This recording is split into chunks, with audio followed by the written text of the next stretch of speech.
Ary vao mihinana indray dia te hihinana foana. Libérateur, une liberté de saveur. Si.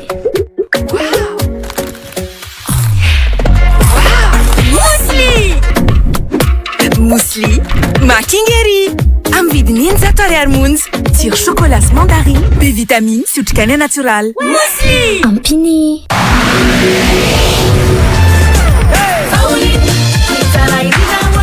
Vaovao be Vaoline poudre lavande sady manitra no mandroatra tsara nefa tsy manimba tanana. Mbola io foana ilay Vaoline mahazatra antsika. Iarana amin'ny manome aina ny volo Vaoshampoing avocat karité papaye. Tsy fao eny amin'ny mpivarotra mahazatra anao ny Vaoshampoing amin'ny endriny vaovao. C'est le vrai Vaoshampoing. Agi Saint-Gilbert Telma, des actualités uniques, dynamiques et renversantes dans Real News.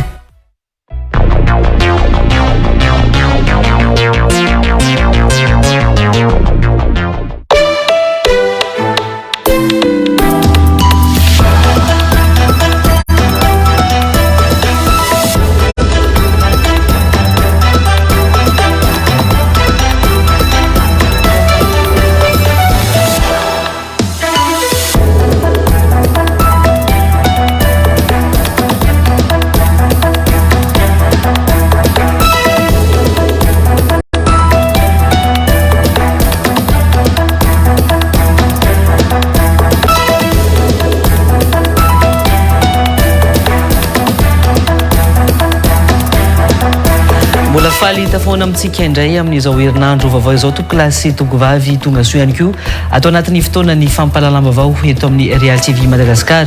Manasa antsika rehetra hiaraka aminay hatramin'ny farany tahaka ny mahazatra anomboantsika ny fampalalam-baovao amin'izao alina izao ny lohateny.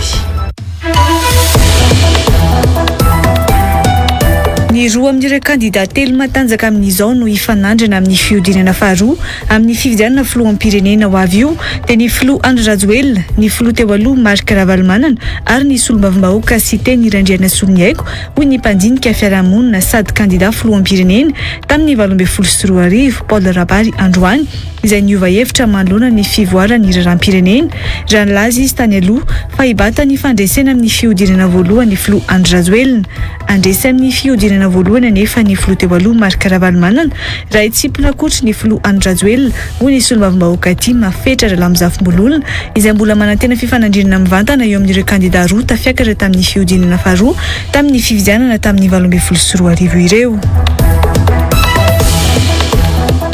Olona roa no voatifitra tamin'ny bala ny sandrina ary misy ihany koa ireo maratra teo amin'ny loha raha ny nambara ny mpisabo tamin'ny hopitaly tao Taolaniaro androany taoriana ny fandravana ny sakana nataon'ireo mponina tamin'ny lalana miditra ny QMM tao Marimalona Taolaniaro raha ny tatitry ny mpisabo any an-toerana. Fito ny totalin'ireo olona naratra ireo araka ny vaovao azo avy any an-toerana hatrany ary olona roa kamiao ihany koa no voasambotra hatramin'ny atoandro teo.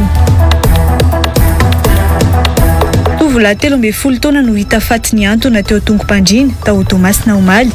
Nikasa hiatrika fanadinana BEPC androany io tovolahy io hoy ny Rainy izay nametraka iay fa nisy namono ny zanak'izy ireo fa tsy namono tena. Efa vonona ihany koa ny misy meteo hitondra amintsika ny tsara ho fantatra mikasika ny mety ho toetry ny andro dia ho alantsika avy hatrany.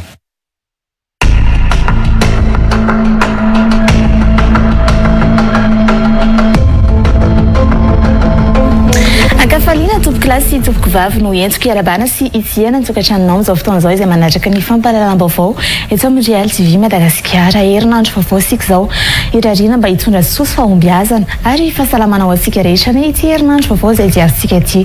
Andao ary omenanao indray ny tsara ho fantatra makasika ny mety ho vinavina ny toetry ny andro raha ho andra-pitso talata. Saika ahazo vana ny rotsakorana any amin'ny ilany atsinanany Madagascar iny. Raha ho an'ny avota manokana kosa dia saika isy fiakarana ny maripana ambany atao anatin'ny roa andro manaraka. Andao ary ho fantaritsika izay mety ho vinavina ny toetry ny andro izay raha ny tapany maraina ho an'ny afotany no anomboantsika azy dia hitantsika amin'izao fa saika ahitana andinandrahoana matevina izy mety hivadibadika ihany nefa izay toetry ny andro izay ka tsarintsika miomana fa raha isakisika ho an'ny atao fianaratsoa ato dia saika hifanimbiasa ny rahona sy ny masoandro fianaratsoa. Raha ikisakarsika any Anosy be any dia hitantsika amin'izao fa ifandimbiasa ny rahona sy ny masoandro ka vinavinaina manodidina ny 2 ka hatramin'ny 7 degré celsius ny matripana. Raha iverenantsika ary ireto fatra sisa ambiny ireto dia saika ho maina ny andro amin'ny ankapobeny. Raha ikisaky nefisika ato amin'ny ilany antsinana ny Madagasikara ato dia hitoetra ny rosakorana ary ahitana orana tandrifondrahona kosa nefa ho an'ny ato Sainte Marie ato. Fa raha ijerisika any amin'ny tapany avaratra sy ao amin'ny ilany andrefa ny Madagasikara iny dia saika ifandimbiasa ny rahona sy ny masoandro. Toy izay ary raha ny mety ho vinavina ny toetry ny andro raha ny tapany maraina. Raha ny tapany hariva ary izao no fantaritsika mahakasika an'izay mety ho vinavina ny toetry ny andro izay dia hitantsika amin'izao fa saika tsy hisy fiovana ny toetr'andro amin'ny ankapobeny raha ho an'ny avota manokana satria dia mbola hitoy izay andian-drahona matevina izay. Fa raha ikisaka sika ato amin'ny ilany atsinana ny Madagasikara ato dia saika hitoetra kosa nefa ny andian-drahona matevina raha nahitana rotsakorana izy ny tapany maraina teo. Hitantsika any Fianarantsoa ny maripana ambany indrindra izay vinavinaina manodidina ny 7 ka hatramin'ny 9 degré celsius ary tazantsika kosa any Mahajangany ny maripana ambony indrindra izay vinavinaina manodidina ny 12 ka hatramin'ny 13 degré celsius. Toy izay ary raha ny mety ho vinavina ny toetry ny andro raha ho andro Pitso talata. Raha ny fiposahan'ny masoandro kosa dia hiposaka amin'ny 9 ora sasany maraina ary lentika amin'ny 10 ora sasany ariva. Nakasitrana feno ary isika rehetra niaraka aminay hatramin'ny farany ary mbola manasanao mpanajana naraka ny fampahalalam-baovao eto amin'ny Real TV Madagasikara. Very matsopoko.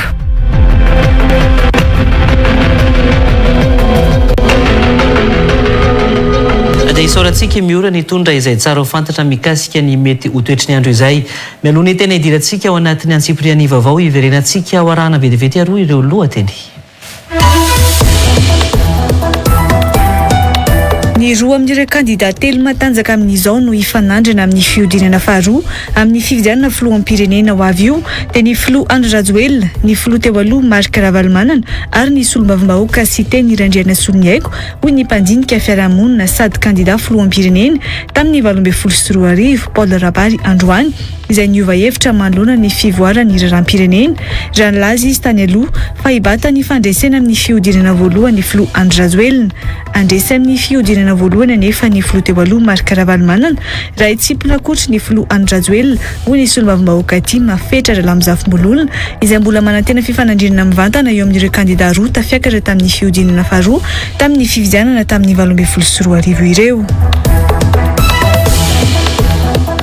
Olona roa no voatifitra tamin'ny bala ny Sandrina ary misy ihany koa ireo maratra teo amin'ny loha raha ny nambara ny mpisabo tamin'ny hopitaly tao Taolaniaro androany taoriana ny fandravana ny sakana nataon'ireo mponina tamin'ny lalana miditra ny QMM tao Maromalona Taolaniaro raha ny tatitry ny mpisabo any an-toerana. 7 ny totalin'ireo olona naratra ireo araka ny vaovao azo avy any an-toerana hatrany ary olona roa kamiao ihany koa no voasambotra hatramin'ny atoandro teo. Tovolahy 13 taona no hita faty ny antony teo Tongopandriana tao Tomasina Omaly. Nikasa hiatrika fanadinana BEPC androany io tovolahy io hoy ny Rainy izay nametraka iay fa nisy namono ny zanak'izy ireo fa tsy namono tena. Idirantsika avy hatrany ary ny antsipriany vaovao amin'ny ity alina ity ny vaovao mahakasika ny fiainam-pirenena. Kandida miisa 3 no tsara toerana ifanandrana amin'ny fiodinana faharoa amin'ny fifidianana filoham-pirenena ho avy io dia ny filoha Andry Rajoelina, ny filoha teo aloha Marc Ravalomanana ary Sité Nirandriana Soloniaiko hoy ny mpandinika ny fiarahamonina sady kandida filoham-pirenena tamin'ny 2024 Paul Rabary tamin'ity androany ity. Nanamafy ihany koa ny solombavambahoaka Mamy Adja Charlot fa tsy mitombona intsony ny fifanandrinana eo amin'ny Marc Ravalomanana sy Andry Rajoelina amin'ity fifidianana 2024 ity satria misy hery vaovao fahatelo eto amin'ny firenena izay efa azo sokajiana ho matanjaka amin'izao dia Sité Nirandriana Soloniaiko. Mbola manamafy ny fanirian'izy ireo ifanandrana amin'ny filoha Andry Rajoelina nefa ny mpanarady amin'ny filoha teo aloha Marc Ravalomanana amin'ny fifidianana ho avy io na izany aza tsy tokony ho afaka andray anjara amin'ny fifidianana ny filoham-pirenena noho ny tsy fananany intsony ny zom-pirenena malagasy hoy kosa ny solombavambahoaka Fetra Ralamozafimbololona. Hitondra ny sary mahakasika izay Andry Rabesaotra. Ny filoha teo aloha Marc Ravalomanana no tokony ho lany filoham-pirenena tamin'ny taona 2024 saingy nandefitra izy mba ho tombotsoa ambonin'ny firenena ho ny solombahoaka Fetra Ralamzafimbololona izay sady filohan'ny vondrona parlementaire tim ao amin'ny antenimera-pirenena. Raha ny rariny sy ny hitsiny ary ny zavanisy tamin'ireny 2024 reny dia tokony président Ravalomanana nefa filoham-pirenena. Ny arahany rehetra mahalala zany fa no ny fandeferany mba tsy isian'ny raha mandrika sy tsy isian'ny korotana na teo ny alabato teo ny doublon teo ny endrika tsindry tao ny tsindry amin'ny endrika maro. Taorin'ny firotsahan'ny hovidiana ho filoham-pirenena ny taona 2020 sy ny taona 2020 izay nibatany ny fandresena sy ny fifidianana tamin'ny taona 2020 izay nahararaka azy teo amin'ny fiodinana faharoa araka zany dia nanambara tamin'ny fomba ofisialy ny mbola mahakandida azy amin'ny fifidianana filoham-pirenena ny filoha teo aloha Marc Ravalomanana nandritra ny Congrès national ny antoko tim ny sabotsy 2 Jolay lasa teo. Efa tena niaino fiavetreta koa nandiniky na makafankatsara nametraka ny asa ampelantan'Andriamanitra matanjaka ny filoko fa ikeko ny fangatanareo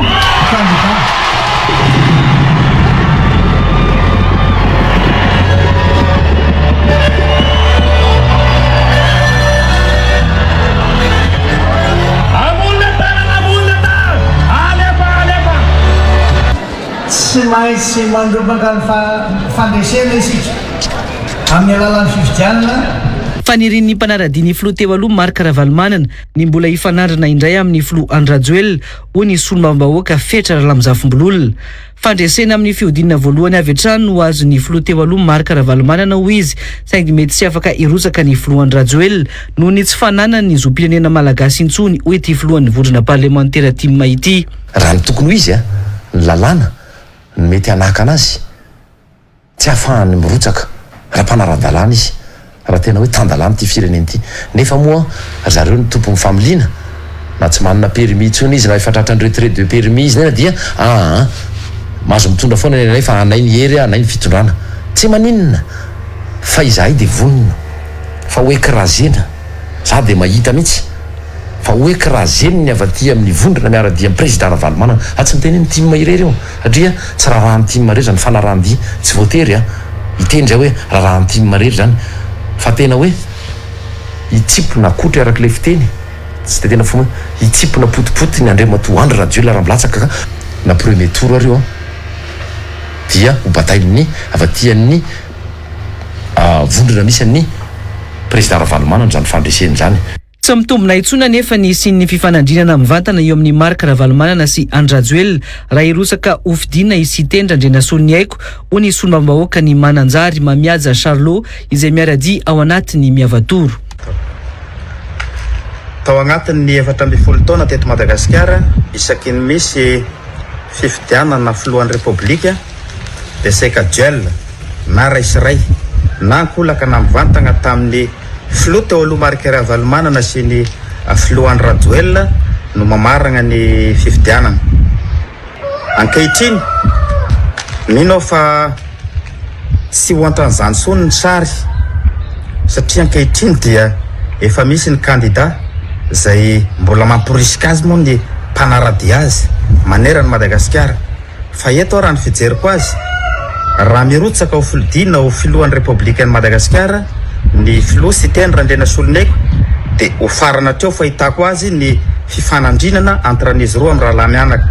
Raha izao zava-misy eto amin'ny firenena izao ihany koa ho ity solombahoaka ity dia tokony tsy afaka handray anjara amin'ny fifidianana filoham-pirenena ny filoha Andrajoel noho izy tsy malagasy intsony ho ihany ny solombahoaka Mamiaja Charlot. Raha ohatra koa ka mijoro amin'ny maray aman-dreny ampiarina sy misy fitanilana ny lalàna velona eto Madagasikara ampiarina sy misy fitanilana ho an'ireo candidat rehetra ny lalam-panorenana dia inoko fa ny sasany aza mety tsy ho afaka ilasaka akory ka amiko angamba efa sy fotoana zao ifanandrinana izy roa amin'ny rahalahy mianaka koa fa efa mba misy ny atao hoe elam-panahy vaovao eto Madagasikara ary isaritana ny vahoaka malagasy mba sy irona loatra so na andany andro amina fifanoritana amina olon-droa zay niteraka fahampitena sy fahantrana ho an'ny vahoaka malagasy tao anatin'izay 14 taona zay fa fotoana zao izerevana zava-baovao. raha isan'ireo nilaza ihany koa ny mpandinika fiarahamonina Paul Rabary teo aloha fa hibata ny fandresena amin'ny fiodinana voalohany ny Floand Rajoelina dia niaika izy amin'izao fa misy fiovana sy fivoarana ny tontolo politika amin'izao ankatoky ny fividianana izao ka mety isindray ho izy ny fiodinana faharoa. Efa telo anefa amin'izao ny kandida matanjaka ka ankoatra ny Floand Rajoelina sy ny filoha teo aloha Marc Ravalomanana dia isan'ireo mety ho tafiakatra amin'ny fiodinana faharoa ihany koa ny solombavam-bahoaka sy Tendra Andrenasoa Niaiko. Ny fifidianana aloha deux tours dikan'izay olona roa zany miatrika ny deuxième tour. Candidat potentiel nefa anankitelo amin'izao fotoana. Candidat voalohany Léo Bernas, candidat faharoa Flora Ravalomanana, candidat fahatelo ny Flocité dia olona roa ihany efa tafiditra eo. Za tamin'ny fotoan'andro nefa niteny hoe premier tour de vita dia dynamique moa zany mandeha mety hisy deuxième tour ve raha misy ny deuxième tour dia amin'izy telo ireo. Mbola sarotra ihany koa nefa ny mamaritra hoe izy amin'ny Marc Ravalomanana na Ian Rajoelina na izy Tendra Andrenasoa Niaiko no tena matanjaka satria tsy ahafahana maminaviana ny fandresena ny abetsahan'ny olona amin'ny famoriam-bahoaka ataon'izy ireo hoy Paul Rabary. Hatreto aloha hatramin'izao aloha sarotra be ny laza hoe izy ny matanjaka fa ny fahatanjahana mantsy tsy amin'ny alalan'ny olona nisan'ny olona dia ny olona foana nisan'ny olona eo ihany. Ny dynamique de campagne na fantatra mora atao ny dynamique de campagne mora olona manao spectacle feno vahoaka fa iny dynamique iny tsy midika fa andeha ho avy ny olona ifidy. Tsy maintsy ireo kandida manana solombavam-bahoaka sy ben'ny tanàna betsaka miaraka aminy no hibata ny fandresena noho ny fahambaniany ny tahapahavitriana amin'ny fividianana hoy Paul Rabary. Tena facteur tokony jevana dia voalohany indrindra ny taux d'abstention. Tadio tsara ngeto Madagasikara ndray misy mpifidy 10 millions, ny taux d'abstention 5 millions. Raha sy mbo hitombo areo mbola tsy fantatra za mana hoe mbola hiakatra kely le taux d'abstention. Dia avy eo amin'le 5 millions ambiny amin'le 5 millions ambiny satria ny 50% io zany no zarainy eo. Dikan'izay zany 2 millions 5 zany no andresena ka izay mahavita mobiliser ny olona andeha andasabata ny tena mandresy. Ary ny olana dia matetika aina tanan-dehibe ny tsy mifidy fa ny any ambanivohitra bloc no mifidy ary izay manana député maro miaraka aminy tena mandresy satria ny député ireo manana n'ilay connexion sy ny réseau any ambanivohitra. Izay manana député manana base, izay manana maire manana base, izay navitany entretenir an'izay député sy maire izay manana base. Raha manateny ianao hoe association arisiary antoko politika arisiary tsy manana an'izany. Efa nanamafy ny batan'ny Floand Rajoelina ny fandresena amin'ny fiodinana voalohany ihany koa moa ireo mpanaradia azy izay miantso hatrany ny firotsahan'ny novidiana amin'ny fividianana filoham-pirenena. Miantso ny gouvernemanta sy ny solombavam-bahoaka iroso amin'ny fandiniana aingana. Ny lalàna mifehy ny fizakana ny zom-pirenena malagasy ny filohan'ny antenimieram-pirenena tao anatin'ny lahateny famaranana ny fotoam-pivoriana ny 30 jona lasa teo. Nambarany fa ahafahana mamaha olana betsaka amin'izao resabe mikasika ny zom-pirenena izao ny fandiniana io lalàna io.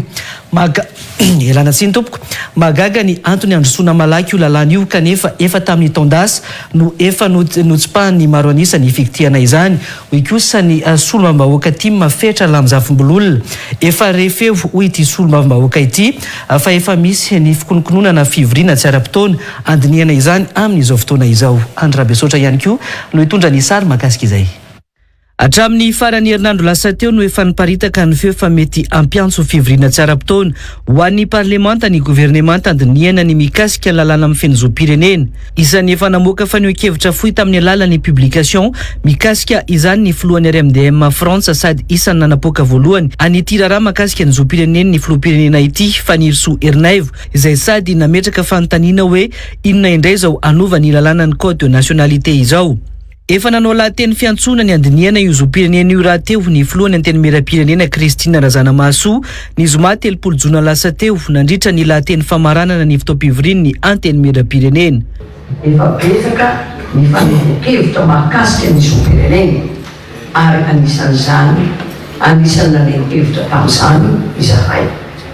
Koa eto dia tsara ny milaza fa efa misy tolo-dalàna ato amin'ny anteny miram-pirenena tolo-dalàna ohatraohatra ray tsipika 202 2021 TL mahakasika ny fanaovana ny code de nationalité mipetraka eto amin'ny anteny miram-pirenena. Solombavavahoaka misa 5 avy amin'ny vondro parlementaire samihafa no mahoravola azy io. Mahavaolana maro izy io raha mahakasika ilay lalàna efa antitra tamin'ny 1960 zay fa mila fanovana. Ny fijerena mikasika ireo olona tsy manana zom-pirenena na apatrida no nambaran'ny filohan'ny anteny miram-pirenena fa tokony andiniany gouvernemanta sy ny solombavamahoaka ny tolo-dalàna mikasika ny zom-pirenena io.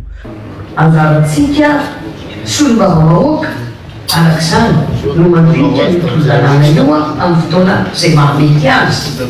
Ny tanjony dia tsy mihisiny olona tsy hanana sata. Tanjona zany dia 0 apatridi. Maro ny disposition zany hoe ny andin-dalàna halamina ao anatin'io tolo-dalàna io mba hisevohana ny resabe mikasika ny satan'ny olo-pirenena. Efa tamin'ny taon-dasa no tokony hodiniana io tolo-dalàna mikasika ny fanomezana zom-pirenena malagasy io saingy tsy nekeny ny maro anisa ny andiniana azy ho ny filohan'ny vondrana parlementaire Tim Fetra Ralamzafimbololona. Tamin'ny taona lasa izy io dia tokony efa nandalo tao amin'ny anteny miram-pirenena ary nisy ny karazana atrikasa teny amina hotely lehibe iray teny Atsimondrano teny tamin'ny taona lasa nandiniana momba an'izy io satria tokony efa nandalo teo amin'ny anteny miram-pirenena izany eritreritra ikitiana ny code de nationalité izany.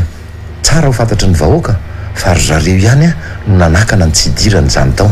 Ahina araka izany fa ho fiarovana ny tombontsoan'ny filoham-pirenena no hiazakazahana andiniana io lalàna amin'ny feny zom-pirenena io ka mety ampiatsona ny solombavamahoaka anao fivoriana tsara-potoana hoy Fetra Ralamzafimbololona.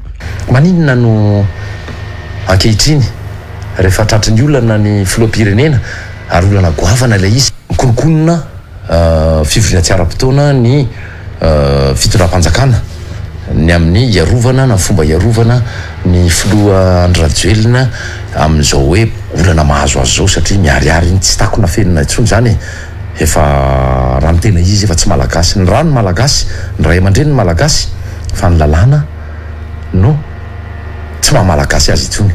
Nanamafy moa ny filohan'ny vondrana parlementaire Tim Fetra Ralamzafimbololona fa tsy azo rariny mihitsy ny filoham-pirenena na ny mpanohana azy na ampiasa vola amin'ny fanovana io lalàna amin'ny feny zom-pirenena io aza. Eo amin'izay vaovao mahakasika ny raharaham-pirenena izay hatrany efa samy mitady ny ametrahan'ny tongony ny ankamaroany ny solombavamahoaka amin'izao ka isany nahatonga ireny tsy fahombiazana ny fanonganana ny mpikambana sasany atao amin'ny Bromaharitra ny zoma 3 jona lasa teo ireny ho ny mpandala raharaham-pirenena Constant Ravelson androany.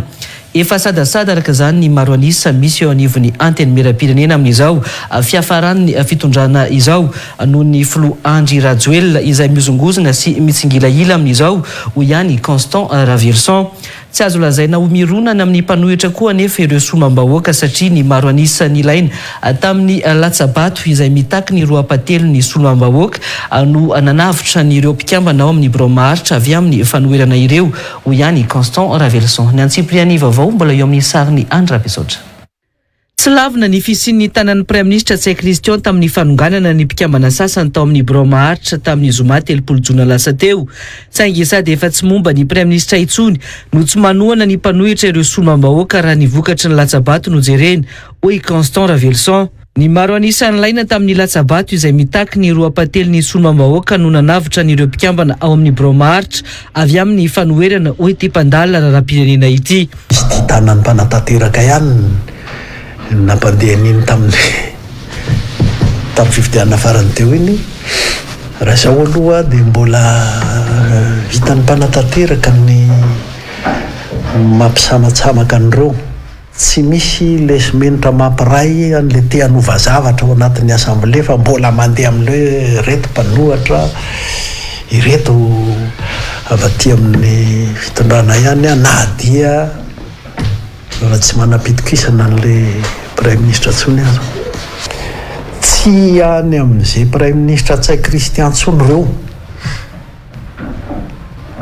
kanefa tsy am'reto mpanohatra le saika anaongany teo reo koa rehefa isainao ny vato zavatra viviny sisa ngeny tsy satria misy an'le hoe roa patelo ny de ohatran'ny hoe voatazona zareo. Efa maro anisa sadasada no misy ao amin'ny antenimieram-pirenena ka antony tsy nahasahiny ny governemanta nandefa ny teti-bolam-panjakana ho asipantsin sy tsy nahasahiny izy ireo nanatanteraka ny fionana tamin'ny solombabahoaka ho ihany koa i Constant Ravelson. Matahotra tsy te atoko tsy te hanankina amin'ireo ny avy any am-panatanteraka na président de république na premier ministre zay zao natonga andrareo nanepoka amin'le resaka fionan'ny gouvernement tamin'ny na tamin'le resaka lalàna inona ty miteti-bolam-panjakana le hoe tokony misy midinihana no ana lalàna amin'ny fanovana fitatana teti-bolam-panjakana ny avy any zany a de fa mahita hoe tsy misy majorité azo ny anteherana loatra ao. Efa samy mitady ny ametrahany tongony raha teo amin'izao ny ankamarony ny solombabahoaka ka isan'ny nahatonga ireny tsy fahombiazany ny fandravana ny boromaritra ireny ho ihany Constant Ravelson.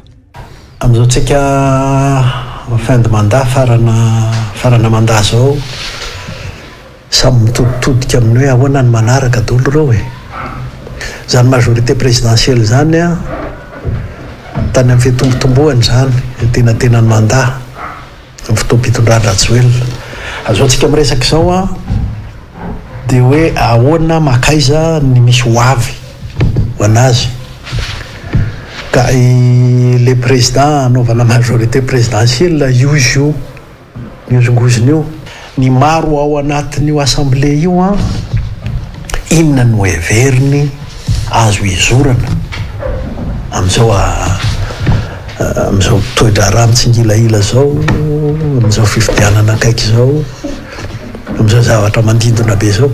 Tsy ivona fa ankoatra ny tsy fahombiazan'ny fandravana ny boromaritra teo anivon'ny antenimieram-pirenena dia efa tsy nanaraka ny toromarika ny governemanta sy ny filohan'ny vondrana parlementaira ihany koa ny maro anisa teo anivon'ny antenimieram-pirenena tamin'ny fividianana ny solotena ny HCDDED izay nataony zoma 30 jona lasa teo.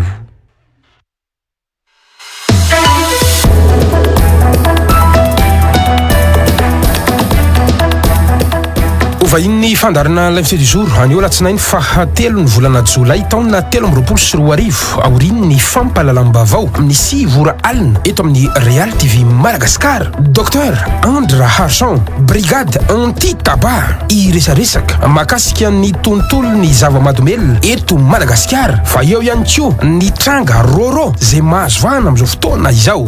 Anasananao ary naraka izany. Araka ny narahanao teo dia ny docteur Andra Harson no vahiny gasikara fenosoa ao anatin'ny fandarana l'invité du jour izay ho arahinao aorian'ny izao fampahalalam-baovao izao. Atoizantsika ny fampahalalam-baovao amin'ny ity alina ity olona 7 no naratra nandalo tany amin'ny hôpitaly atao faradofay androany maraina nandritra ny hetsika nataon'ireo mponina atao maromaloma atao tolaniaro raha ny tatitry ny vaovao avy any antoerana. Olona roa camion ihany koa no voasambotra nandritra ny fisamborana izay nataon'ny mpitandro ny filaminana atao riny ny famaikiny ny pon'ny tolaniaro ny sakana atao Fort Dauphin io raha ny tatitra avy amin'ny fikambanana le sud atrany. Efa nikasa amaky ihany koa ny tetezan'ny QMM mamofo ireo vahoaka ireo raha ny vaovao voaray tany tolaniaro. Ny antsiprian'ny vaovao no ndeha hoarantsika. Vao maraina dia efa nirohatra nantanteraka hetsika tao maro amalina tolaniaro nanoho ny hetsika androany ireo mponina tany antoerana. Tamin'ny valora sasany maraina ny tonga teny antoerana ny mpitandro filaminana ho ny fitantaran'ny filohan'ny fikambanana le sud sy ireo loharan-baovao avy any antoerana. Nisy ihany koa ny fisamborana tao anatin'izany ho hiatran'ny filohan'ny fikambanana.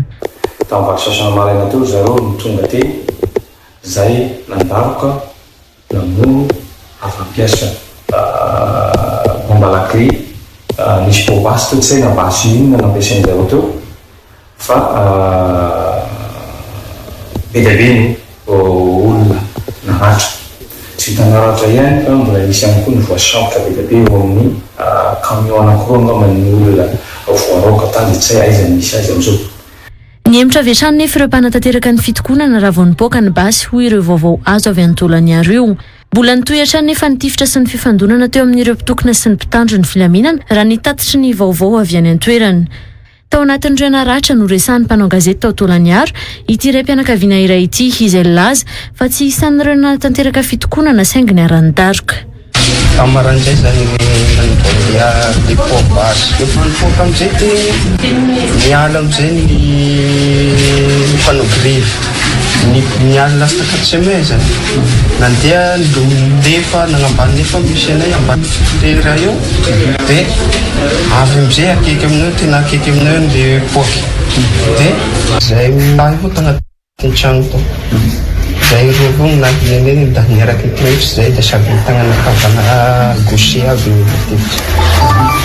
sy namozy grevy isa fa niasa ny zaho zany ampiasa niasa fa raha nanao grevy tokony fantasin'olona le zany tsika tsy araka zany anao tsy araka sirava mazava siva zao nanangatana anao sécurité ny sirava sécurité ao zao fa sy mpanao grevy sy nafantasanjy fa tonga dia nanatiny kapokana avo. Nambarany tao amin'ny hôpitaly fa olona 7 no naratra nandalo tao amin'ny hôpitaly hatramin'ny maraina teo.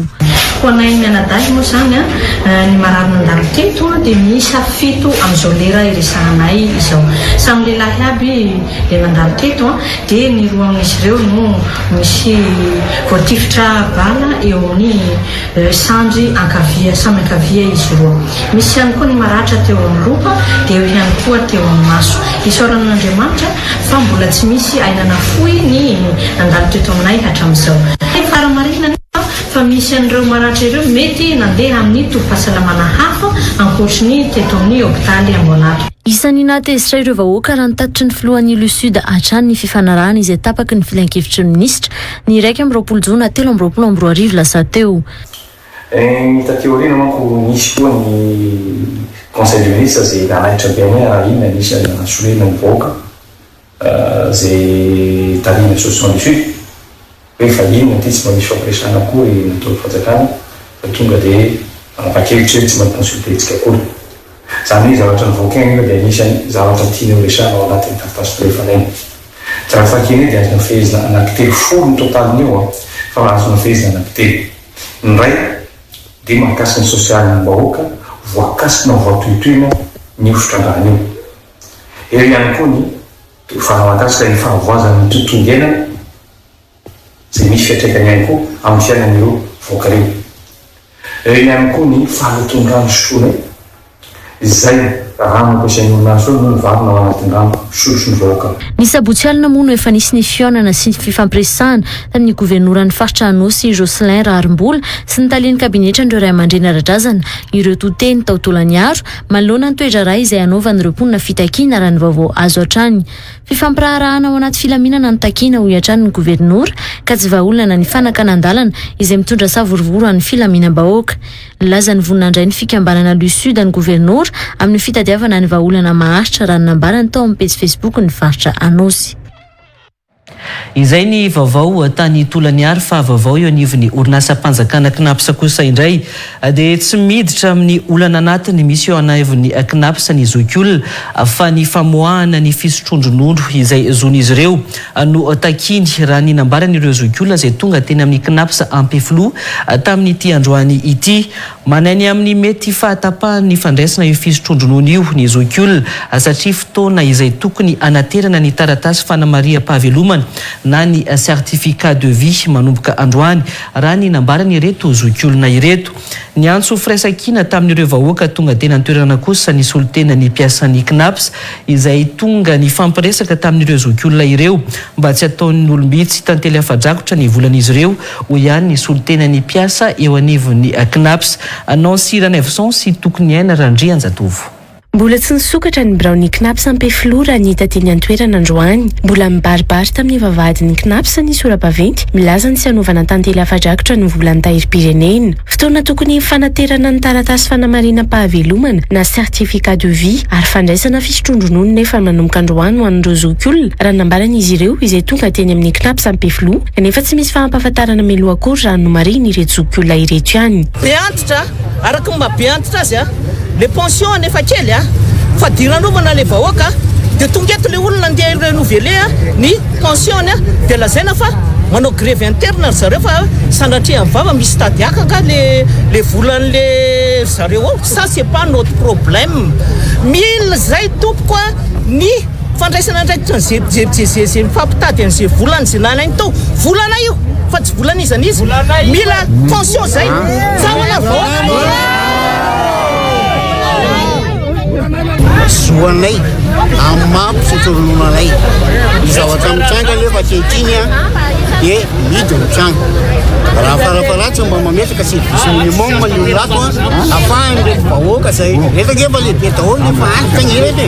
Betsaka tamin'ireo zokiolona no niala maraina tany amin'ny toerana misy azy avy raha ny no mafisiny ireo manany amin'ny mety tsy azon'izy ireo ny fisotrondronono manoloana an'izao olana izao araka izany ireto zokiolona ireto raha ny nambarany ihany. Efa tonga maraina ny telo anaty le certificat de vie certificat de vie nefa raha voanty dia efa tena defa tonga tao voaka raha anaty tany ty hoe mba ampandeharadalàna le fisotrondronono amboka mandrano mitatainy zay zany mampiananay zany amin'ny baizany tokony anay vola nefitarajirama tafatsoka dia tapahany le pension ae zany mampiayanay tiaradalàna zay amin'ny bay certificat de vie dia mandeha isa-taona dia tamin'ity zany lasa indroa zany hoe janvier dia nampina sy ny juillet zay zao tokony ande pension volana juillet nefa ne misy mihidy problème ty dia tsy fantatra hoe azo pension zany zay sa tsy azo. Nisy ihany koa ny afisy fampahafantarana ny lamina napetraka amin'ny fanaterana ny certificat de vie io ho an'ireo mandray an'izany eny anivon'ny banky ka verevitra amin'ny tokony ataony ireto zokiolona. Le soratany eto zany le manatra le maka volanay SMEC soratany eto fa le maka vola amin'ny banky zany tsy nazavainy tsy soratany satria le any SMEC zany manatra certificat de vie sy ny karazany any amin'ny SMEC manatra dia le tokony maka any amin'ny banky zany tsy soratany hoe aterina any amin'ny banky dia zay mampisalasala anay zany naterina le certificat aterina any tokony aterina tady le mandray any amin'ny banky. Ora vitsy taorian'izay nivoaka ny fampiresaka tamin'ireo zokiolona ireo ny solon-tena mipiasa teo anivon'ny Knaps nampahafantatra ny tena zava-nisy ary niantso firaisan-kina amin'ny vahoaka malagasy ao anatin'izao fitakiana izao. Izahay solon-tena mipiasa dia mialatsiny sy mifona aminareo mpiantsehatra eto anivon'ny Knaps fa ny antony izao soratra hitanareo izao hoe aza atao tantely afa-drakotra dia ho anareo mazava be io soratra io maneraka Madagasikara ho anareo izy ity zany dia ohatrany hoe vai marary raha opitserina le izy marary aminareo. Misy amintsika ireo mety hoe tsy manam-bola fa tena juste le friaka ty, misy amintsika ireo mety hoe mitaiza kely, misy amintsika ireo mety hoe tsy de salama fa tsy maintsy makaty. Nandray an'izao fanapahan-kevitra zao izahay dia mba ahafahanareo manana assurance ho an'ny rapitsy hoe tsy ho very ny volanareo mpiandraikitra. Fanentananay anareo vahoaka reto dia izao arany manentana anareo zay mba iray fo aminay mpiasa satria nahoana ny antonay anaovana zao dia tsy fampijaliana anareo miraisinareo fo aminay fa ferovana ny volanareo fa tsy volanay io tsinona. Mbola amidy avokoa moa ireo Knaps rehetra manerana amin'ny Madagasikara manoloana izao ezika ataony mpiasa ny Knaps izao. Fa tsy nanaiky ny fanatanterahana ny fankalazana ny fahinimpolo taona ny fiangonana Jesosy mamonjy ireo mpino sasany eo anivony ity fiangonana ity omaly ka tonga naneo izany teo ambavady ny foiben'ny fiangonana teny Ankorondrano. Olombitsy anatin'ny filakevi-pitantanana no nanapaka ny fanaovana ny fankalazana hoy ireto mpino ireto efa nisany efa ny didim-pitsarana izay nametraka ny tokony ampiamorana ny fankalazana saingy izao nataon'izy ireo amboletra izao raha ny fanazavana atrany nandritra izay etsika fanoerana nataon'izy ireo izay hitaritra ny vao makasika izay ianjara kotony rainy. Tonga ny lanja Sorabaventy nanoloana ny foiben'ny fiangonana Jesosy mamonjy akorondrano indray omaly ireo mpino tsy mankasitraka ny fijoroan'ny filakevim-pitatana ny fiangonana. Izy ireo izay tsy mankasitraka ny fanantanterahana ny fankalazana ny 40 taona ny fiangonana izay nokarakarainy ireo mpikambana eo anivony filakevim-pitatana na Ampernasio. Tsy nisy afaka niditra ny vavahady izy ireo omaly ka nijanona teo ivelan'ny vavahady niaraka tamin'ny Sorabaventy nentina. Tonga teny an-toerana ihany koa ny mpitandro ny filaminana rehefa arakotra ireo mpino ny arabe.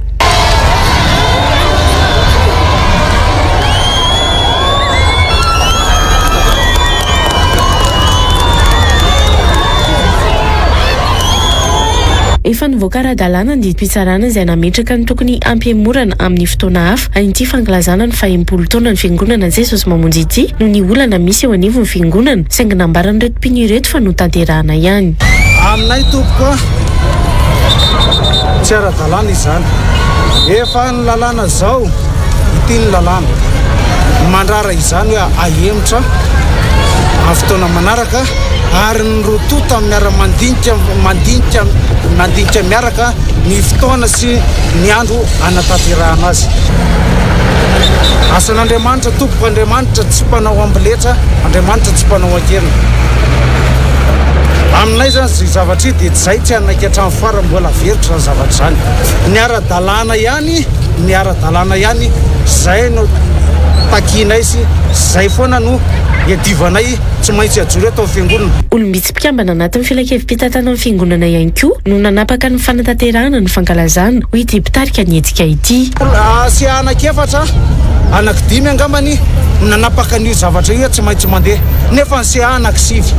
Ametraka fitoriana eny anivon'ny Bianco sy ny Paka araka izany ireto mpino tsy mankatoa ny fijoroan'ny mpitantana eo anivon'ny fiangonana Jesosy mamonjy ireto. Mangataka ihany koa zay mba hijery akaiky ny Bianco sy ny Paka satria zahay dia tsy anaiky fa hitorany amin'ny Paka zay no ny fandikan-dalàna zay hoentin'ny zareo ny didim-pitsarana ny grosy zay manazava ary tena ara-dalàna grosy ara-dalàna tsy losoko fa ara-dalàna. Nisy ihany koa ireo mpino avy amin'ny Fianarantsoa no niakatra teto Antananarivo omaly izay nilaza fa tsy isan'ny nahazo ny fanasana amin'izao fankalazana izao. Satria zahay anisany tsy nahazo an'io circulaire anatanterahana ny 40 taona io. Antony dia tsy nampazahona an'io circulaire io Jesosy mamonjy manera Madagasikara fa zay vitsivitsy ihany no nahazo an'io. Dia mety hipetraka le fanontaniana hoe fa maninona ary le maro le olona. Ny antony nahamaromaro an'io olona io dia gratuit nahatongavan'ireo olona reo. Le zana natao zany zay fomba rehetra hahatongavan'le olona ho maro aty amin'ny faritra. Ary presque rehefa mijery nareo fa olo avy any ambanivohitra zay tsy mahafantatra ny fandehan'i Jesosy mamonjy marina fa zay mety hoe zandao entina ny Antananarivo nareo dia zay ny olona tonga eo amin'izao mahamaro ny olona io. Tetsangilany nanatanteraka fotoam-pivavahana fankalazana izay 40 taona ny fiangonana izay ihany ireo mpino niaraka tamin'ny filakevim-pitantanana. Ny sabotsy voalohan'ny volana Jolay 2024 kosa no nanatanterahana ny fankalazana voalohany teny Antsonjombe. Fa efa amanjato no ny ady mafy atanteraka ny 40 taona ny fiangonana Jesosy mamonjy ny solombavam-bahoaka Nèvre Oldine niaraka tamin'ny pasteur Raymond raha ny nambarany nandritra ny fankalazana ny 40 taona ny fiangonana omaly. Ny joro vavolombelona tao anatin'izany inay Vora Oldine fa raha tsy nisy ny fiangonana tsy nisy ny tenany izay nanamarika fa zanaky ny mpandresy izy ary ijoro sy ahery hatrany. Tao anatin'ireo nanatrika ny fankalazana io moa ity solombavam-bahoaka ity omaly teny Ankorondrano. Ny Antsipriano Vavao. Tontosa ihany ny fanatanterahana ny fankalazana ny 40 taona ny Jesosy mamonjy omaly na nisy aza ny korotana teny an-toerana. Tao anatin'ny fandraisam-pitenenana nataony no nilazan'ny solombavam-bahoaka Nèvre Oldine izay tonga teny an-toerana fa tsy politika no ninjoroany fa amin'ny mahazanaka ny fiangonana azy. Tsy resaka politika ny andanako eto raha mpanao politika raha fa zao ny ataoko anareo efa tsy zanak'Andriamanitra no mitondra teny zanaky ny devoly. Ka zara nahazo fahasoavana tamin'Andriamanitra hatramin'ny mpitsindroka fako hatramin'ny filoham-pirenena miara misakafo amin'ny vady rahalasaina bavy. Ny tiako ampitaina aminareo dia ny hoe rehefa mivory ny zanak'Andriamanitra dia mivory eo kosa tany. Azakivy zay foana mitenenako amin'ny pasteur azakivy fa itsika dia zanaky ny mpandresy, itsika dia tsy maintsy mandresy, zanak'Andriamanitra dia tsy maintsy mandresy. Efa injato no nisy ny fifampionana na ahafahana nanatanteraka ny fanamariana ny fankalazana ny 40 taona ny Jesosy mamonjy ho hiatrany ny solombavam-bahoaka Nèvre Oldine. Tsy mora ny lalana ho niratsika tsaroko tsara fa ny anarako no natao sora-bavety teny raha kely dia kely maty tenenako hoe amanjato ny dia amapolony izay sy pasteur Raymond no niaty mafy mba hatateraka amin'ity fahempolo taona ty iralatsana vavy ampanetretena koa nilazako anareo fa efa nanolotra ihany koa izay mivady mialohan'ity fotoana ity izany natao teny ampandroso ny asan'Andriamanitra tsy nitady voninahitra na ivora olo-tininy tsy nitady lasa tao anatin'ny fanamariana ny fahempolo taona ny Jesosy mamonjy io ihany koa no nanaovany naivra oloriana fijoroana vavolombelona ary nijoroany vavolombelona fa Jesosy mamonjy hatrany ekibondreniny izy fijoroana vavolombelona nataon'ny mamako tia sœur Julene nitady lafoana ny mamako narary izy tamin'izay dia nisy olona nanoro azy hoe andahana makany amin'ny Jesosy mamonjy rehefa tonga tato amin'ny Jesosy mamonjy iny nisy tanin'ny pasteur Araseta hoe inona mitadiavinao mitady zazalahy dia nataony pasteur Araseta olona ira hoe misy hery amin'ny raha ira faharoa telo volana taorinan'iny be voka amin'ny mamanay ary niteraka n'le lehilahy atao hoe raha olo-tinina ranay vo herina tsoina Jesosy mamonjy atany akibondreniko atompoko raha tsy nisy Jesosy mamonjy tsy nisy zany député na ivora olo-tinina zany ary zay nitsafozako an'ity fiangonana ity omaly no nanamariana ny fahempolo taona ny Jesosy mamonjy io izay ny makasika an'iny fa mikasika ny fanadina mpanjakana BEPC kosa indray mpiadana miisa 8,700 amin'ny mpiadana maherin'ny 5,000 sy 4 teto Antananarivo renivohitra no tsy nanatrika ny taranja malagasy ho an'ny fanombohana ny fanadinana BEPC androany maraina mpiadana iray kosa no torana tany Toliara tao anatin'ny fiatrehana ny fanadinana ary afaka niverina nanohy ny fanadinana ihany rehefa nahazo fitsaboana teny amin'ny hopitaly ho an'ny taranja malagasy manokana dia ny famoronan-dahatsoratra no olana teo amin'ireo mpiadana raha ny nambaran'izy ireo raha toka tsy nahitana fahasahiranana kosa ho an'ireo lahatsoratra hafa sy ny fanadinana hafa raha ny nambaran'izy ireo tamin'ity androany ity nanao ny fanadina makasika izay Mikaela Andrianjaka sy Anjara Kotondrainy nahitana teratany vahiny miisa 4 nandray anjara tamin'ny fanadinana BEPC teto Madagasikara tamin'ity taom-panadinana ity miisa 7,700 sy 5,000 sy 3 hetsy kosa ireo mpiadana manerina ny Madagasikara raha toka 7,704 alina sy 1 hetsy no nisafidy ny sokajy A ary 7,705 alina sy 1 hetsy ho an'ny sokajy B miisa 7,70 kosa no manana ny tsy fahatomombanana ara-batana niatrika ny BEPC androany io raha nitatry ny ministera ny fanabeazam-pirenena androany ho an'ny lycée Rabearivelo mpiadana 3,20 no tsy tonga nanatrika ny fanadinana androany maraina tamin'ireo mpiadana 4,70 sy 700 raha nitatry ny lehibe ny foibe mpanadinana tao an-toerana ny taranja malagasy no natrehan'ny mpiadana androany maraina ka taoriny ny fanadinana ny lazan'izy ireo fa amin'ny ankapobeny aloha azoazo tena tsy sarotra be fa mety tsy hitakatra kely fotsiny angamban'le izy dia izay tsy nazahoana an'le hevitra finosiny iny misy sarotsarotra ihany le malagasy fa amin'ny ankapobeny efa nianarana daholo le zavatra mipoitra tany nisy tamin'ireo ray aman-dreny no nilaza fa nanokana fotoana ho an'ny zanany tamin'ity herinandro ity namoana andro mihitsy satria andro ray zany anaovana BEPC dia aloha misy aloha mifantoka anto ny saina mifanto manampy an'le zaza mifantoka amin'ny fianarana mianso teto foana zany maniaza manaty zay tora sakafo dia mianatra dia ohatr'izay foana mandrapahatapitry ny manao tonga alakamisy dia ty aloha tanitana ihany aloha nefa eny efa manana efa lava zany fotoana nianarana dia efa hoe miatrika zany androany zany efa lakape miso mihitsy 4 jours ho an'le akizy isan'andro zany mianjata foana manasamaina dia manaty balina tanjo ohatran'izay ny nako famorisy mivoaka ny dala zao akaiky ihany fa hafa ihany le hafa ihany zany hoe menana ny akizy mila courage izy zany izy tsy mahoaviny io ho an'ny tany amin'ny fahatresananana kosa indray miisa 7,907 sy 1 alina ny mpiadana niatrika ny fanadinam-panjakana BEPC tamin'ireo ivitoeram-panadinana miisa 7,10 ka 4,705 no nisafidiny sokajy A ary 3,704 sy 1 alina no nisafidiny sokajy B 15 taona kosa ny zokony indrindra ary 12 taona ny zandriny indrindra aoriana ny fanadinana no hiparitahan'ny ny fitsarana amin'ireo foibe mpitsarana izay efa napetraka raha ny vaovao azo hatrany rehefa vita soamantsara ny fanadinana dia entina tsaraina amin'ny foibe mpitsarana na ny centre de correction zany miisa valo manerana ny draine Atsinanana. Ny tao amin'ny faritany Toliara kosa indray zaza iray no torana tao anaty efitrano fanadinana ny maraina teo ary efa nahazo fitsaboana ka afaka niatrika ny fanadinana ihany. Sy fotoana azy anozandriny indrindra amin'ireo mpiadina ao Toliara ireo raha toa ka 7 taona ny zokiny indrindra. 597 no niatrika ny fanadinana tao Toliara voalohany ary 594 avy any Toliara faharoa. Oarina tamin'ny taondasa dia nahitana fihinana ny isan'ny mpiadina tamin'ity taona ity. Raha eo amresaka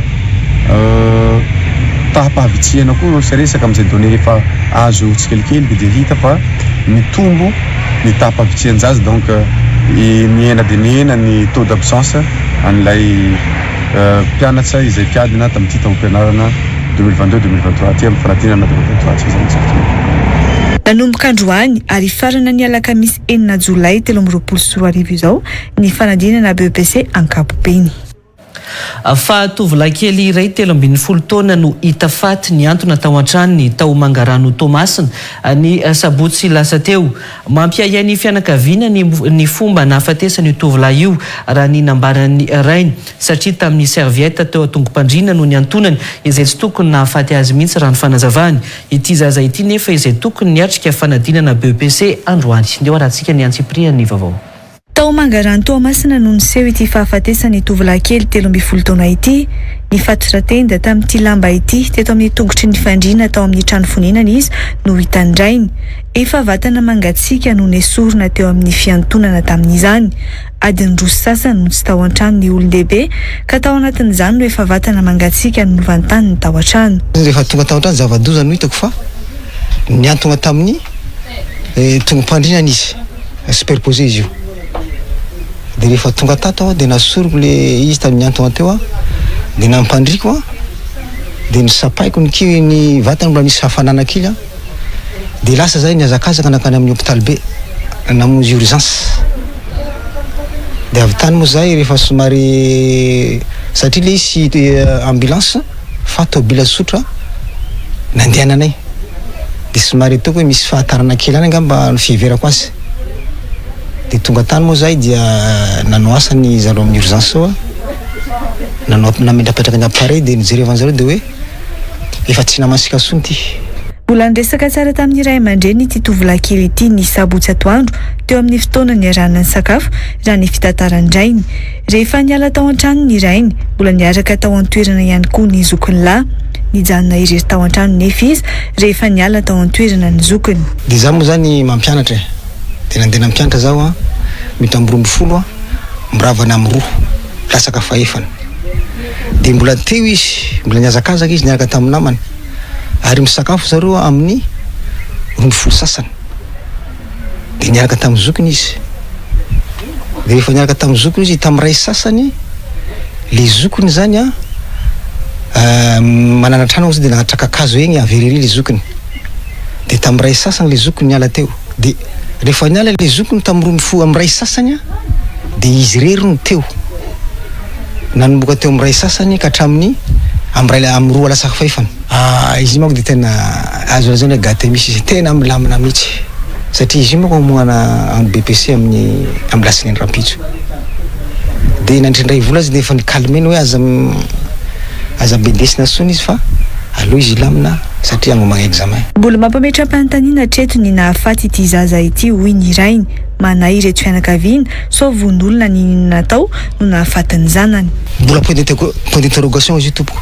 Dia na tonga teto ny polisy sy ny BMAS nanao fanadihadiana dia mbola mipetraka fanontaniana hoe namono tena marina ve sa tsy namono tena io zaza io satria raha izareo manampaiza raha nijery le tongony mpandrinany sy hahafaty azy misy satria serveta nataony tamin'ny tendano sy hahafaty azy misy satria foy ihany le tongony mpandrina ka io zao no mametraka fanontaniana hoe ametraka plainte contre x ve zahay satria tatoato ny fandriam-pahalemana dia mirongatra mihitsy.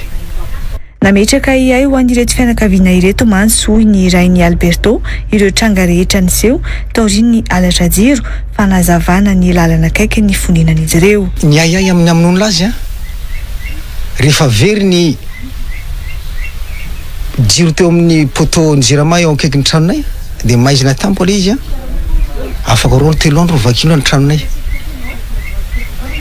Dia rehefa mijanona tao an-trano zahay dia misy olona tampoka miditra tsy mandondona varavarana.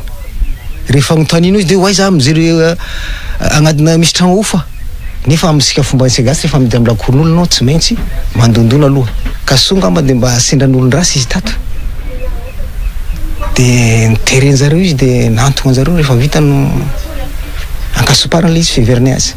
Tokony hiatrika ny fanadinana BEPC androany moa i Alberto saingy izao nody mandry izao.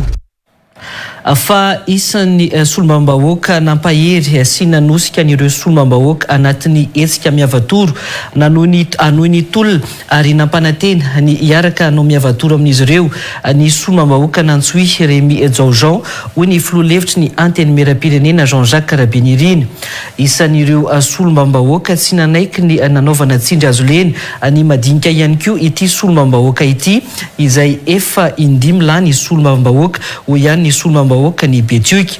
Raha niaraka zany raha nanotrina azy ny solomam-bahoaka anatin'ny hetsika miavatoro notariany siteny Irandrena Solony Haiko sy ireo vahoaka marobe tao Antsoy tamin'ny fodimandriny ho iatrany ny filoha-hevitry ny antenimieram-pirenena ho an'ny faritany Toliara.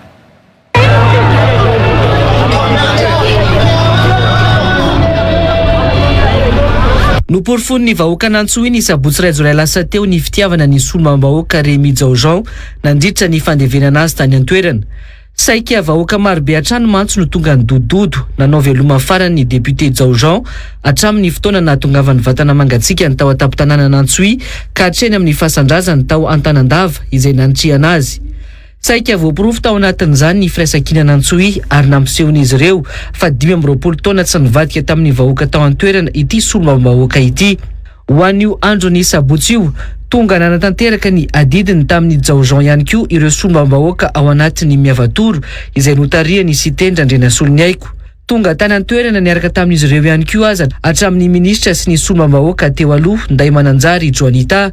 Ny potsatro aza ny mpandrina nasionaly ny miavatoro ny solomam-bahoaka Jean-Jacques Rabenirin fa isan'ireo modely tamin'ny solomam-bahoaka Rémy Jaojean teo amin'isy fanekeny ny fanosihosena ny madinika ka rary ny nahavoafidy azy indimy misesy. Mendrika an'izany izy satria raha mba fahafantarako mbola tsy nisy angamba teto Madagasikara zany solomam-bahoaka lany indimy sa inenina misesy raha tsy diso mbola tsy nisy zany izy ihany na vitan'izany performance zany ary tsy vitan'izany fa raha jerena ny tantara dia mbola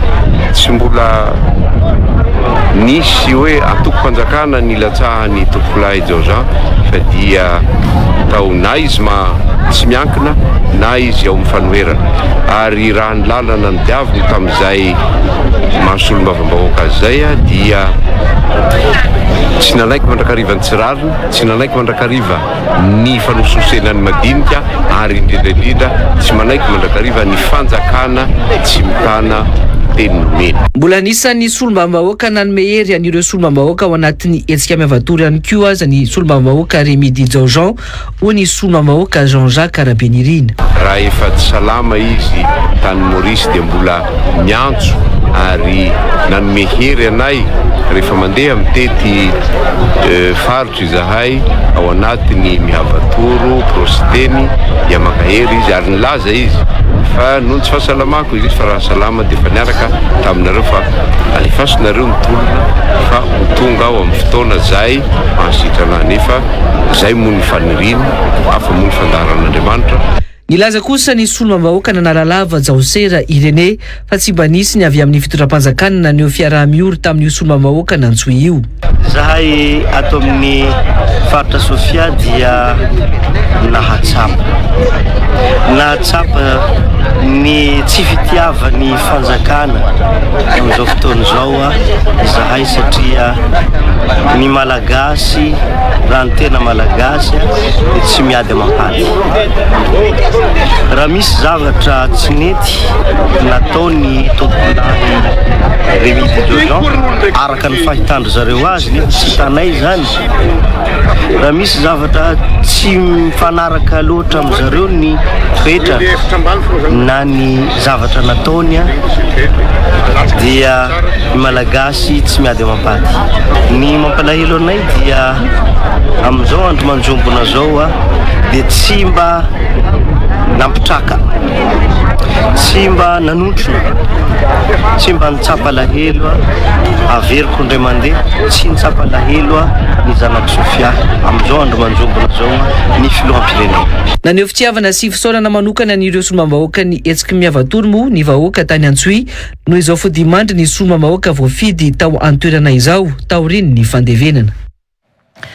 Fa adidin'ny Real TV ny mampita ny hevitra tiany rehetra ampitaina amin'ny mpijery ny fahitalavitra eto Antananarivo sy any amin'ny faritra aorian'ny tale general ny Real TV Andry Andriamanoro nandritra ny fandraisan'ny fitenenana tamin'ny lanonana fankalazana ny fahefataona ny Real News ny l'invité du jour ary ny météo ny sabotsy iray jolay lasa teo misokatra amin'ny rehetra ary tsy misy fanavakavahana ny Real TV ho iatran'ny tale general nisy moa ny lanonana fankalazana izay fahefataona ny Real News ny fandarana l'invité du jour ary ny météo izay ny sabotsy iray jolay lasa teo ny arahana tamin'ny mpiara-miasa rehetra teto anivon'ny orinasa andeha arahantsika ny famtinana izay.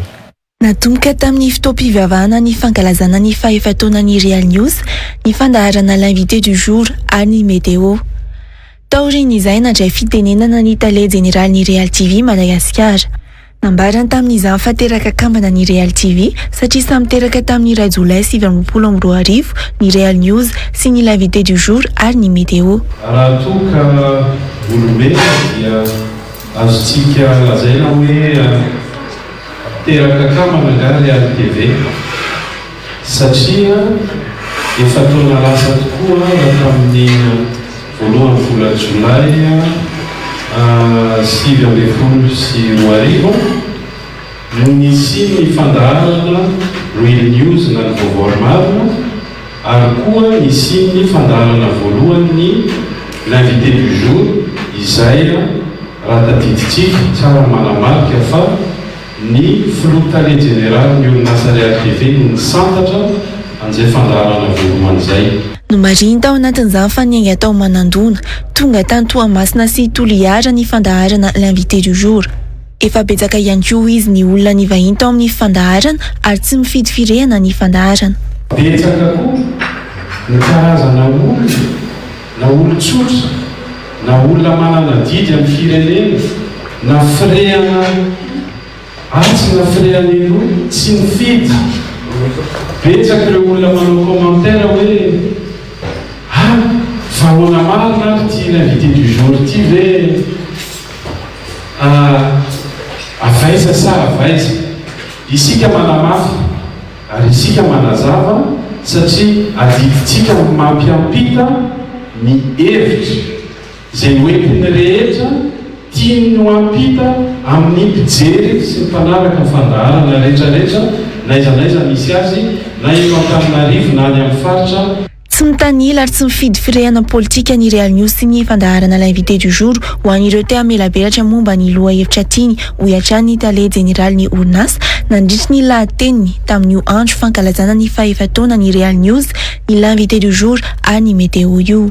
Ny Real News na ny vaovao marina ny l'invité du jour dia tsara foana ny manamarika fa tsy mitanila tsy mifidy firehana raha politika ny resaka ary tsy mifidy fiaviana na olona vaiza na avaiza fa rehefa manana zavatra ampitainy dia misokatra foana fandaharana fahany zareo mamelabelatra zavatra tiany resana zay no mahafandaharana anankiray raha ny débat dia fandaharana anisany be mpijery indrindra ary malaza indrindra tao anatin'izay fataon'izay. Fotoana nisaoran'ireo mpiara-miasa ihany koa ny aly ny sabotsy io.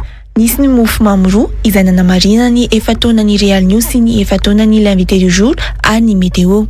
I mofomamy iray izay notapahana nozaraina tamin'ny mijery teo ambony plateau ho an'ny Real News satoka tao anatin'ny fiarahana nandritry ny alina no nanapahana ny mofomamy ho an'ny lamité du jour sy ny météo. Oela velona ny Real TV Madagasikara.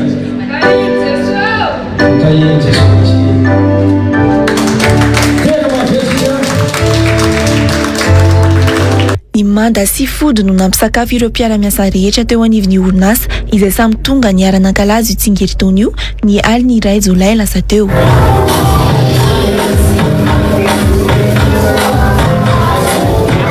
Mbola nampifaly ny mpiara-miasa ihany koa ny mpanakanto Alsan tao anatin'izany.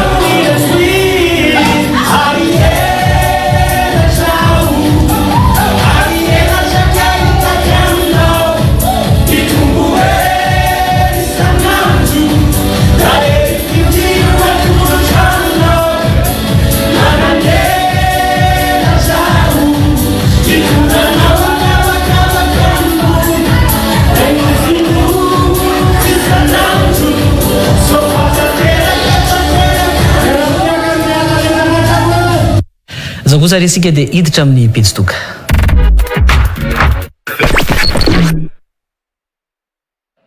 Fa mankalaza ny fahempolo taona ny jorony ankehitriny ny fiangonana Jesosy Mamonjy ary nanomboka ny sabotsy voalohan'ny volana Jolay 2024 lasa teo ny fanamariana izany. Misy ihany koa ny fanosorana mpitandrina ny fananganana Tsangabato mariky ny fahenimpolo taona. Pino maro manerana izao tontolo izao no tonga tamin'ny fitaom-pivavahana natao teny amin'ny Coliseum Antsonjombe. Ny sabotsy lasa teo ratoka mahery ny enalina ny pino tonga nandratrika ny fitaom-pivavahana mieziniezina atao amin'ny fiangonana Jesosy Mamonjy teny Ankorondrano damin'ny omaly. Ao anatin'ny fankalazana tanteraka ny fahenimpolo taona ny jorona ankehitriny ny fiangonana Jesosy Mamonjy nanomboka ny sabotsy 2 Jolay 2024 lasa teo. Nizotra ampilaminana ny fankalazana izay nomariana tamin'ny Fionambe sy fitaom-pivavahana teny amin'ny Coliseum ny sabotsy lasa teo. Ny alahady kosa dia tao amin'ny foibe Jesosy Mamonjy Ankorondrano no nanantanterahana ny fitaom-pivavahana. Pino mahery ny enina no tonga teto Antananarivo nanatrika io fankalazana ny fahenimpolo taona ny fiangonana Jesosy Mamonjy io. 5 alina ny pino tafiditra tao anatin'ny fiangonana raha teny ivelany kosa ny ambony.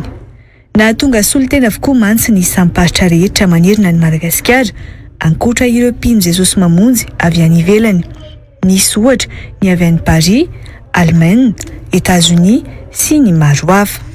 Nizotra ampilaminana ny tena ny Coliseum na nisy aza ny sakatsakana nataon'ireo pino sasany izay tsy mankasitraka ny fijoroan'ny filankevim-pitantanana tary ny pasteur Raymond Randrianatoandro kanefa tsy mahasakana ny pino tsy hanantanteraka ny fitaom-pivavahana izany. Tanjona ao anatin'izao fankalazana izao moa ny ampiraisana ny pino isiany ny fifankatiavana. Mandritra ny 5 andro moa ny fankalazana ny fahenimpolo taona ny fiangonana Jesosy Mamonjy ity ary mampiavaka izany ny fanosorana mpitandrina sy ny fitokanana ny Tsangambato fahenimpolo taona. Ankoatra izay dia milamina araka ny tokony ho izy avokoa ny fiangonana Jesosy Mamonjy manerana ny Madagasikara amin'izao fotoana izao. Fa fomba ahafahana mampiakatra ny fahaizany tsirairay ny fianarana amin'ny teny vahiny hoy Franciara Andrianasolo mpampianatra eo anivon'ny BLC Madagasikara amin'ny 10 Jolay ho avy izao. Araka izany ny fidirana manaraka amin'ny fianarana amin'ny teny frantsay ny teny anglisy sy sinoa eo anivon'ny ity toeram-pampianarana BLC Madagasikara ity hoy ny mpampianatra eo anivon'ny toeram-piofanana. Navoaka tamin'ny fomba ofisialy ny zoma 3 Jona lasa teo kosa ireo mpianatra nahavita ny fiofanana ho iatrany nomena randry mpampianatra eo anivon'ny sekoly famoahana izay hianatria ny solitena ny ministera ny fampianarana teknika ny Antsiprianjay avetrany.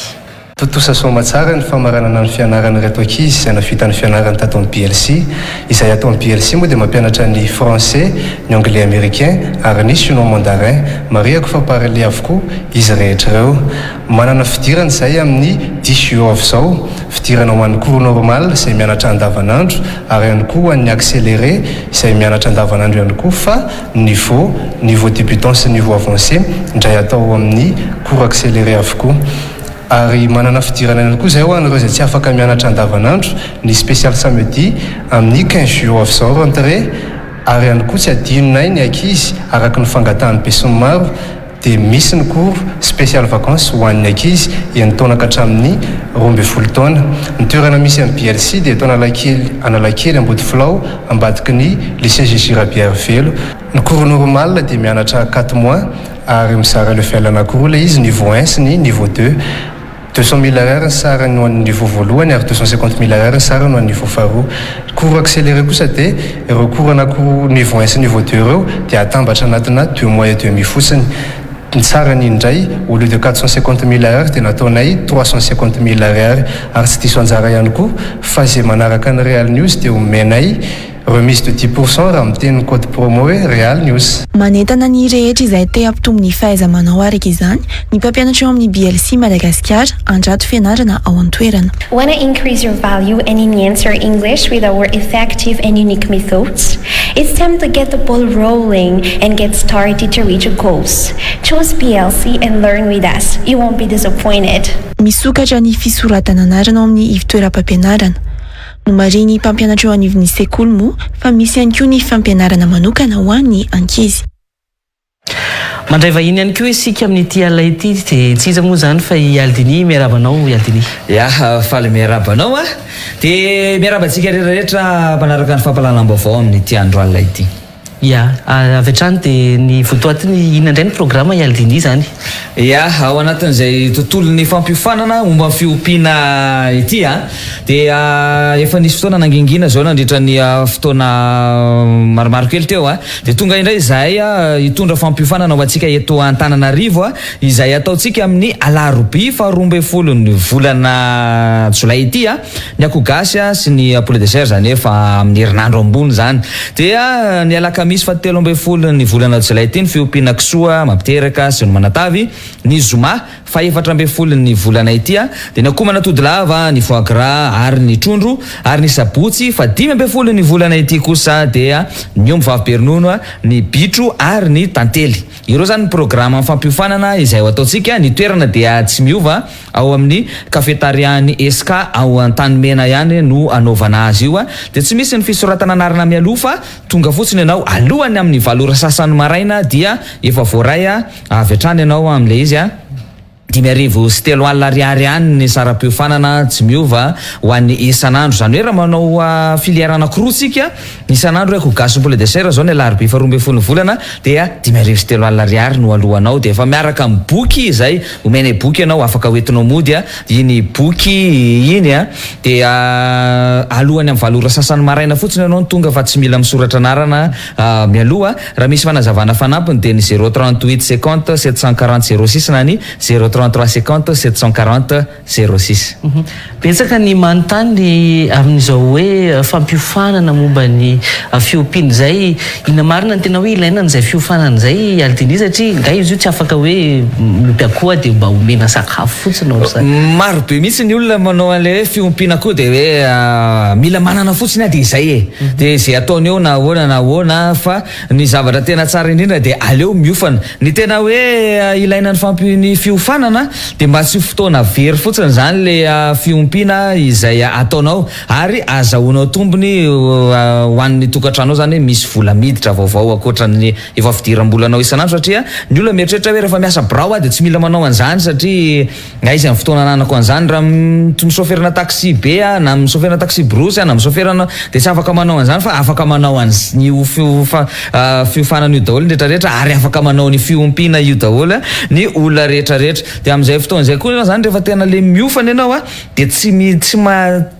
tsy andaran'le onoon'ny olona fotsiny hoe zao fotsiny hony zao fotsiny dia efa mety le izy fa ianao mihitsy dia efa mahay ny zavatra rehetrarehetra dia azay da ny zavatra izay atao eo. Akoatran'izay koa dia mahay mandray andraikitra ny fiompiana izay ataonao ianao dia hainao mandray andraikitra an'io dia tsy matimaty fahatany io dia mampidibola ao anao io ary akoatran'izay ihany koa raha ohatra ka anao fetinareo amin'ny herintaona ka izao nareo manomboka miopy tsy laninareo ny sakafo hohanina amin'ny herintaona.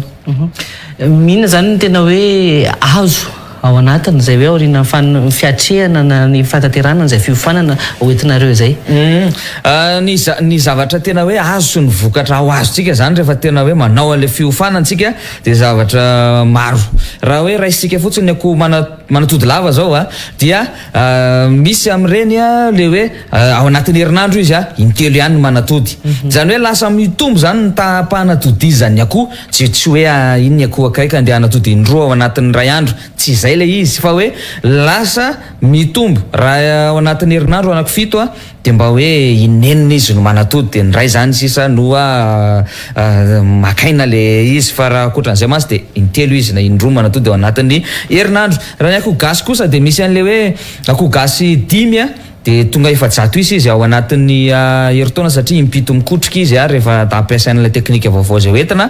Raha ny fiompiana kisoa kosa ndray no raisitsika reny kisoa ray mavita miteraka indroa ao anatin'ny heritaona de tonga anao efa manodidina ny 420 isa zany indray iny ao anatin'ny heritaona. Ny bitro reny ny bitro moa arakaraka le fitentsika hoe manao terabitro de efa lasa fidiram-bola ho anao mihitsy zany ny fiompiana bitro fa tsy le hoe miopiopo fahatany fotsiny ianao. Ohatran'izany zany zavatra azonao rehefa manao an'le fampiofanana izay hoentinay ho atsika ianao. Ya, eny ary aldini efa lavalava zay resaka ny fanaovantsika amin'ny rahalahy teto zay afaka hitondranao fanentanana ary ve inona marina ny tena fandaharam-potoana roviana izay fampiofanana omenareo zay ndray. Ny fampiofanana izay hoentina ho atsika amin'ny ty volana jolay ity dia amin'ny alarobia 12 ny volana izao ny akoho gasy ny poulet de chair, ny alakamisy 13 ny volana izao ny fiompiana kisoa mampiteraka sy manatavy, ny zoma 14 ny volana izao ny akoho manatody lava, ny foie gras, ny trondro, ary ny sabotsy 15 ny volana izao ny omby vavy be ronono, ny bitro ary ny tantely. Ny toerana anaovantsika azy dia ao amin'ny cafétarian Eska Antanimena, tsy misy ny fisoratana anarana amin'ny aloha fa tonga ianao alohany amin'ny 7 sasany maraina de efa voaray avy hatrany. 5:03 sary am-pifanana ho an'ny isan'andro na firy filière ataontsika eo de omena boky ianao mahakasika an'ireo filière izay ataontsika ireo ilay boky izay omenanao eo. Raha misy fahazavana fanampiny tianao ilaina dia 038 50 740 06 na ny 033 50 740 06.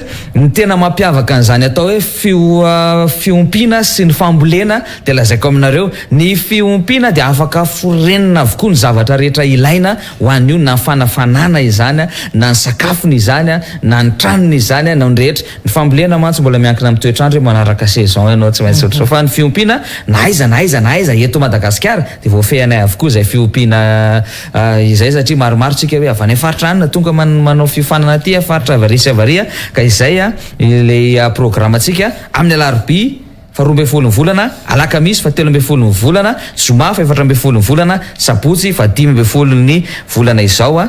Averiko farany le numéro téléphone 038 50 740 06 na ny 033 50 740 06. Ya feny de feny zay mangasitraka ny aldini ny vahiny teto amin'ny fampalalam-bavao.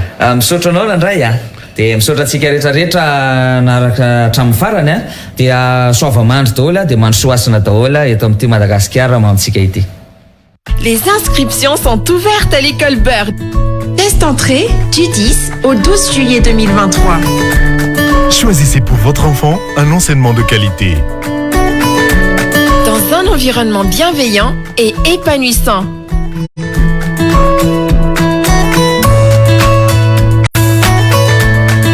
On se plaît à Bird. Offrez-lui toutes les chances de succès. École Bird, homologuée de la maternelle au lycée. École Bird, ensemble vers la réussite.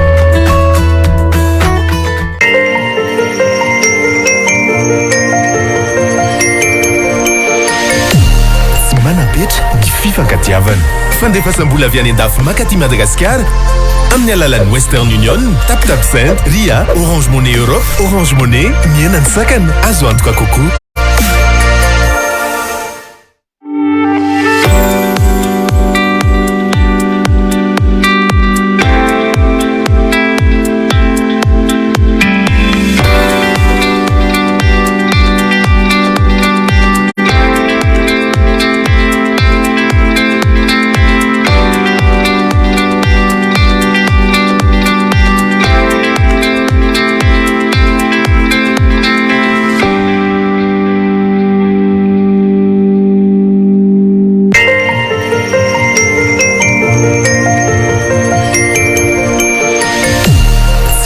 betra ny fifankatiavana fandefasam-bola avy any an-dafy makaty Madagasikara amin'ny alalan'ny Western Union, TapTap Send, Ria, Orange Money Europe, Orange Money, mienany sakana azo antoka kokoa.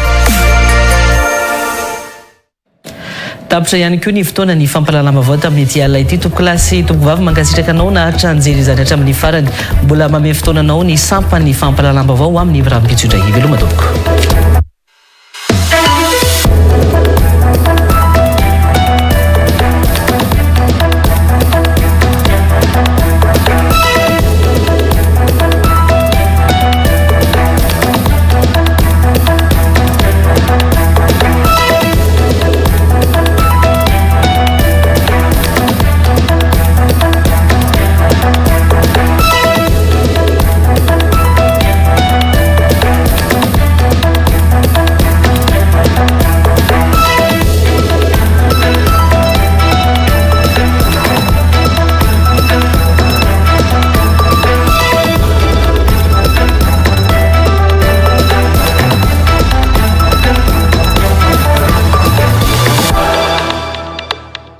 Real News Natulchi. Saint-Gilbert Telma, des actualités uniques, dynamiques et renversantes dans Real News. Si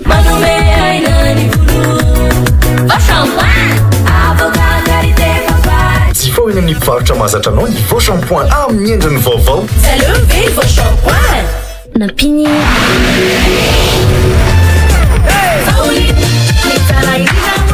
Vaovao be Vaoline poudre lavande sady manitra no mandroatra tsara nefa tsy manimba tanana. Mbola io foana ilay Vaoline mahazatra antsika. Toy ihany koa